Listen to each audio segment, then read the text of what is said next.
I'm Ben Shapiro. You might remember me from Breitbart, holding my wood outside Home Depot, my 2016 op-ed, I will never vote for Donald Trump and here's why, or my 2020 vote for Donald Trump.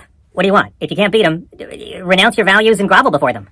I don't care. I bet I make more than you. I'm sure I make more than you. And today, for the next 3 hours in this video, I'm gonna destroy Barbie. I'm gonna destroy her. I'm gonna own her. I'm gonna own her and destroy her. Those two things.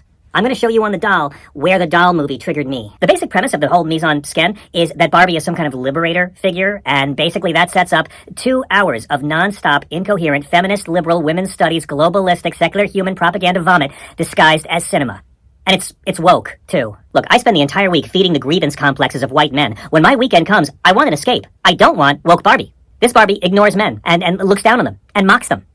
And I've known women like this. Most women I've known, socially and in professional settings, have exactly like this. Honestly, I have not been this angry since that couples counselor kept trying to convince me that the female orgasm was real.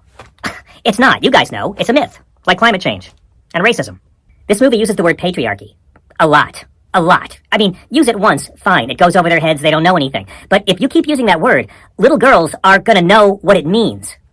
What's wrong with you? Most of the film is spent just smearing America's most vulnerable minority, wealthy white businessmen. Totally offensive. I was so outraged, I threw my booster seat at the screen. There's this transgender Barbie who exists in the film for seemingly no other reason than to tell children that transgenders are people that we should be nice to. Who's putting this in our kids' brains? Like, nobody ever gangs up on the trans Barbie, or calls it names, or says it's mentally ill, or misgenders it to make it cry, which, by the way, is completely legal, and you are allowed to do that anytime. They just accept it's trans like it's a person. Ha! Let's see if Islam lets you get away with that, Barbie.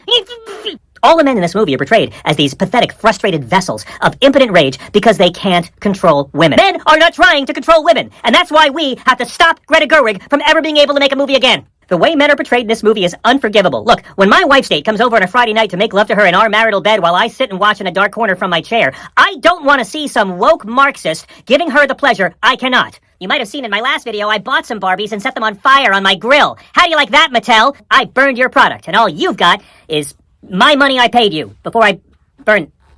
In short, this film will make you so proud to be part of the gender that denies them control of their own bodies.